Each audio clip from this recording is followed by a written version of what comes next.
తాకట్లో ఉన్న మీ బంగారాన్ని విడిపించి ఆ రోజు ఆన్లైన్ రేటుకి కొంటాం. Sharma gold company.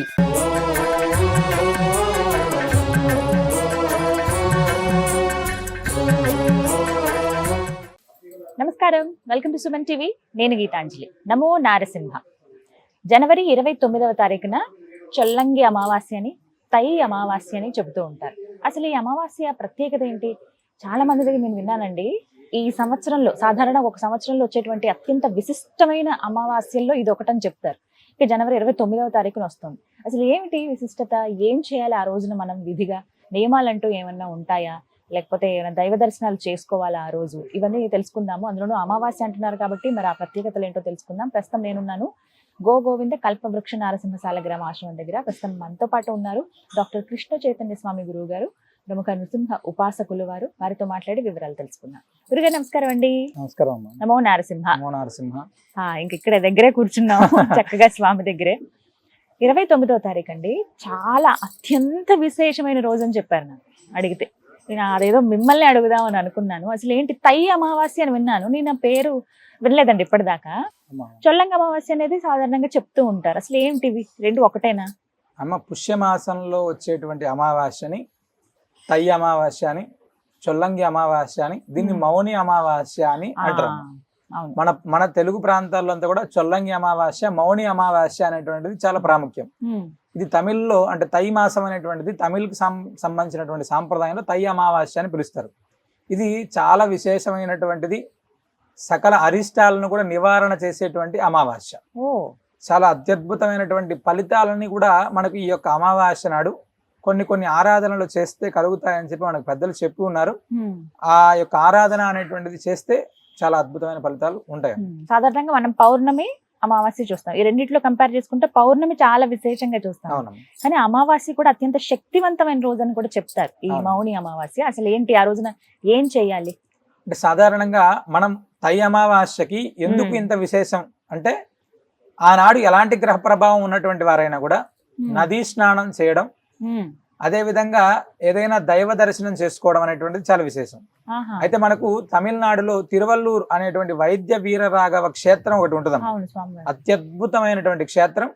అక్కడ భగవంతుడే వైద్యుడు, అంటే వీరరాఘవుడే వైద్యుడుగా అక్కడ ఉంటారమ్మా. అంటే మనకు ఉండేటువంటి చాలా మంది బాగా ఇబ్బంది పడి బాధపడేటువంటి అంశాలు గ్రహ ప్రభావాలు, దృష్టి దోషాలు. అంటే ఇలాంటి చికాకులు ఉన్నాయి అంటే శరీరం పైన, ఇంట్లో ఇలా ఎలాంటి ఇబ్బందులు ఉన్నా కూడా ఆనాడు జరిగేటువంటి చిన్న కార్యక్రమాల ద్వారా, చిన్న చేసుకునే కార్యక్రమాల ద్వారా ఇవన్నీ కూడా పరిహారం చేసుకోవచ్చు అని చెప్తారమ్మా. అందుకని దీనికి తై అమావాస్యకు అంత విశేషం. మనం కూడా ఈ యొక్క తై అమావాస్య నాడు ఈ యొక్క కల్పవృక్ష నరసింహ స్వామి వారి సన్నిధిలో చాలా విశేషంగా, అంటే తిరువల్లూరు వైద్య వీర రాఘవ క్షేత్రంలో ఎలా అయితే అక్కడ స్వామివారిని దర్శనం చేసుకొని ఎంత అద్భుతమైనటువంటి ఫలితాలను పొందుతున్నారో, దానికి భిన్నంగా అత్యద్భుతంగా ఇక్కడ కొన్ని కార్యక్రమాలని మనం చాలా సంవత్సరాల నుంచి చేస్తున్నాం. ఈ సంవత్సరం కూడా చాలా విశేషంగా చేస్తున్నాం. ఇక్కడ విశేషం ఇంకోటి ఏంటంటే 29వ తారీఖు తై అమావాస్య, 28 ముందు రోజేమో కృష్ణాంగారక చతుర్దశి అని చాలా విశేషంగా అది కూడా ఉందమ్మా. అంటే కృష్ణాంగారక చతుర్దశి అనేటువంటిది ఒక వ్రతం అమ్మ. అంటే మనం అంటే ఇంటికి సంబంధించినటువంటి భూమి, గృహము, దాంపత్యము, రుణము, ఈ 4కు సంబంధించినటువంటి ఇబ్బందులు పడేటువంటి వాళ్ళు, అంటే అప్పులతో ఇబ్బంది పడేటువంటి వాళ్ళు, ఇల్లు లేదు అనేటువంటి బాధపడుతున్నటువంటి వాళ్ళు, అదే విధంగా అన్యోన్య దాంపత్యానికి సంబంధించినటువంటి ఇబ్బంది పడేటువంటి వాళ్ళు, అంటే కుజుడికి సంబంధించినటువంటి దోషాలు ఉన్నాయి అనేటువంటి వాళ్ళు, ఎవరైతే పెళ్లి కాని వాళ్ళు, ఇలాంటి వాళ్ళు ఎవరైనా ఉంటే ఆనాడు కృష్ణాంగారక చతుర్దశి నాడు భద్రాచల దివ్యక్షేత్రంలో మన సన్నిధిలో విశేషంగా హోమం, వారికి సంబంధించినటువంటి పూజ ఇవన్నీ కూడా చేస్తున్నాం. ఆ మరుసటి రోజే ఈ యొక్క తై అమావాస్య కూడా రావడం ఇంకా చాలా అద్భుతంగా వివిధ కార్యక్రమాలు చేస్తున్నాం. మరి 29న ఏం జరుగుతున్నాయండి ఆశ్రమంలో? 29వ తారీఖు ఉదయం ప్రాతకాలమే స్వామివారికి సుప్రభాత సేవ, అనంతరం వీరరాఘవ దీపం అని ఒకటి ఉంటదమ్మా. అంటే ఈ యొక్క తై అమావాస్య నాడు బియ్యపు పిండితోటి బెల్లము, ఇలాచి పొడి కలిపి ఒక దీపాన్ని తయారు చేసి ఆవు నెయ్యి వేసి స్వామివారికి దీపం పెడితే చాలా ఎంత ఆదివ్యాధుల ప్రభావం ఉన్నా ఆ యొక్క ఆదివ్యాధుల ప్రభావం తగ్గుతుంది అని చెప్పి మనకు పెద్దలు చెప్తారమ్మా. ఆ యొక్క వీరరాఘవ దీపాన్ని ఎవరైతే అంటే వ్యాధి ఉంది అని ఇబ్బంది పడేటువంటి వాళ్ళు, అనారోగ్యం ఉంది, అపమృత్యు దోషాలు ఉన్నాయి, దృష్టి దోషాలు, ప్రధానంగా దృష్టి దోషాలు ఉన్నాయి, వీటి ప్రభావం ఉంది ఇబ్బంది పడేటువంటి వాళ్ళు ఆ యొక్క వీరరాఘవ దీపం అనేటువంటిది ఇక్కడ ప్రత్యేకంగా పెట్టి స్వామివారిని ముడుపు కట్టి ప్రదక్షిణ చేసుకునేటువంటిది ఒకటి. అదేవిధంగా ప్రతి అమావాస్యకి మనం స్వామివారి సన్నిధిలో విశేషంగా కల్పవృక్ష నరసింహస్వామి వారికి అభిషేకం చేస్తారమ్మా. ఆ అభిషేకం అనంతరం సుదర్శన మంత్రాత్మకంగా ఈ అంటే ఉప్పు బెల్లం ఈ యొక్క తై అమావాస్య నాడు ఉప్పుతోటి బెల్లంతోటి మనం విశేషంగా ఇక్కడ దృష్టి దోషం అనేటువంటిది పోవడం కోసం చాలా అద్భుతంగా చేస్తారు. అయితే మనం సుదర్శన మంత్రాత్మకంగా ప్రత్యేకంగా ఇలా ఒక తయారు చేసినటువంటి దృష్టి అనేటువంటిది ఎవరైతే ఉన్నారో, అదే విధంగా మనకు శరీరం ఇబ్బంది పడుతుంది, వ్యాధులు ఇబ్బంది పడుతున్నాయి, ఎప్పటి నుంచో ఇంకా తగ్గట్లేదు, అంటే మానసిక అశాంతి ఉంది, ఇలాంటి ఎవరైనా కూడా ఇది సుదర్శన మంత్రాత్మకంగా తయారు చేసినటువంటిది ఈ యొక్క విధానం అమ్మా. దీంతో వారికి ఒక మనిషిని ప్రత్యేకంగా ఏర్పాటు చేసి దృష్టి దోషాన్ని తొలగించడం కోసం ఒక పూజా కార్యక్రమాన్ని కూడా అక్కడ చేస్తున్నాం. చాలా అత్యద్భుతమైనటువంటిది, వినియోగించుకునేటువంటి వాళ్ళందరికీ కూడా చూడొచ్చు, బ్రహ్మాండంగా చూడొచ్చమ్మా. చిన్న కుండ కుండ దాంట్లో కొన్ని పదార్థాలు, నిమ్మకాయ ఉందండి ఇందులో, నిమ్మకాయ ఉన్నాయి, ఇంకా కొన్ని పదార్థాలు ఉన్నాయి లోపల, కుంకుమ, జీడి అన్నీ ఉన్నాయి. కదా. దీంతో దృష్టి తీస్తారు. దీనికంటే ప్రత్యేకంగా ఒక మనిషి ఉంటారు, ప్రత్యేకంగా మనిషి ఉన్నారు. ఈ దృష్టి దోష నివారణ అనేటువంటిది ఖచ్చితంగా జరుగుతుంది. అదే విధంగా బ్లాక్ మ్యాజిక్ అంటారు, అంటే చాలా మంది ఎక్కడ దాటడం ఇబ్బంది పడడం, అదే విధంగా చేతబడి తోటి బాధపడుతున్నారు అంటే ఇవి ఉన్నాయా అనేటువంటి వాళ్ళకి దాటి యొక్క ప్రభావాన్ని ఇబ్బంది పడేటువంటి వాళ్ళు చాలా మంది ఈ మధ్యకాలంలో పెరుగుతున్నారు. మాకు బాగా నరఘోష ఎక్కువ ఉందండి, షాపులు నడవట్లేదు, ఇంట్లో ఇబ్బంది ఉంది, ఇలాంటి వాళ్ళ యొక్క ఇవన్నీ ప్రభావం తగ్గడం కోసం ఇది చాలా అద్భుతంగా ఉపయోగపడేటువంటిది ఏర్పాటు చేస్తున్నాం. కేవలం మనుషులకు మాత్రమే తీస్తారండి, లేకపోతే ఇప్పుడు వ్యాపార స్థలాలు? మనుషులకి, ఫస్ట్ మనుషులకి. మొదటి సూచిక అయితే ఫస్ట్ ఇది మనుషులకేనమ్మా, రావాలి. వీరరాఘవ దీపం అనేటువంటిది ఇక్కడ పెట్టాలి. ఆ వీరరాఘవుడికి సంబంధించినటువంటి హోమం ఇక్కడ మనం చేస్తాం, ఆ ఒక హోమంలో పాల్గొనాలి. అదే విధంగా సుదర్శన మంత్రాత్మకంగా ఈ యొక్క దృష్టి ఏదైతే ఉందో దాన్ని తొలగించుకునేటువంటి ప్రయత్నం చేసుకోవచ్చాం. ఈ మూడు ఇక్కడ చాలా విశేషం ఆనాడు. జనవరి 29 మౌని అమావాస్య. చాలా మందికి తెలుసు అండి, ఇప్పుడు మాట్లాడుకున్నట్టుగా ఎంతో విశేషవంతమైన శక్తివంతమైన రోజు అంటారు.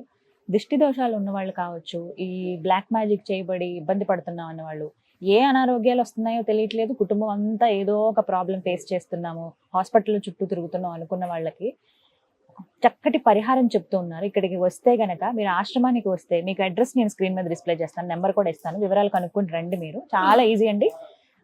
రామచంద్రుడి ఆలయం ఏదైతే ఉందో భద్రాచలం, ఆ రామయ్య ఆలయానికి కేవలం 100 మీటర్ల దూరంలోనే ఉంటుంది, మీరు రావచ్చు. చాలా మందికి తెలుసు ఆశ్రమం, మరొకసారి నేను అడ్రస్ కూడా ఇస్తున్నాను. ఈ విధంగా ఉంటుంది, కొబ్బరికాయ చిన్న పెడతా, ఇందులోనేమో నిమ్మకాయ, జీడి అవన్నీ వేశారు. దీంతో ప్రత్యేకంగా వచ్చిన వాళ్ళకి దిష్టి తీస్తారు, ఖచ్చితంగా నివారణ అయ్యి వాళ్ళు బయటపడిన సందర్భాలు కూడా ఉన్నాయని చెప్తున్నారు గురువు గారు. అదే కదండి? అవునమ్మా. ఇంట్లో కట్టుకోవడానికి అంటే వ్యాపార స్థలాల్లో కావచ్చు, ఇంట్లో అంటే రాకోకుండా మేము ఎవరైనా ఇబ్బంది ఉంటే ఇంట్లో కట్టుకోవడానికి, ఇంట్లో ఉండేటువంటి ప్రభావాలు తగ్గడం కోసం ప్రత్యేకంగా సుదర్శన మంత్రాత్మకంగా నృసింహ మహామంత్రాన్ని అభిమంత్రించి ఒక కొబ్బరికాయని, ఒక పూర్ణ ఫలాన్ని తయారు చేసి వచ్చినటువంటి వాళ్ళందరికీ కూడా మనం ఇస్తున్నాం. దీన్ని ఇంట్లో కట్టడం ద్వారా అలక్ష్మీ ప్రభావాలు ఏవైతే ఉన్నాయో, ఇంట్లో ఉండే అశాంతి ఏదైతే ఉందో అన్ని కూడా తొలగిపోవడం కోసం ఇది కూడా మనం ఏర్పాటు చేసాం. ఖచ్చితంగా అద్భుతమైనటువంటి పరిహారం, అంటే చాలా తక్కువగా, అంటే ఎక్కువ ఖర్చు పెట్టుకోకుండా మనం స్వామివారి సన్నిధిలో దర్శనం చేసుకోవచ్చు. మనకు ఉండేటువంటి యొక్క ఆది వ్యాధుల ప్రభావానికి, దృష్టి దోష నివారణకు కావచ్చు, ఏదైనా ఎలాంటి దోష ప్రభావాలు ఉన్నప్పటికీ కూడా ఈ యొక్క పరిహారం అనేటువంటిది వాళ్ళ జీవితాన్ని ఖచ్చితంగా మారుస్తుంది. అయితే ముందు రోజు 28నే చతుర్దశి రోజు వస్తే ఆ రోజు పూజ చేసుకుని నిద్రించి మళ్ళీ తర్వాత రోజు ఈ విధంగా దృష్టి తీసుకుని వెళ్ళొచ్చు. అంగారక చతుర్దశి రావడం, ఆ దీపం ఇక్కడే ఇస్తారండి, ఇక్కడ ఇస్తారు.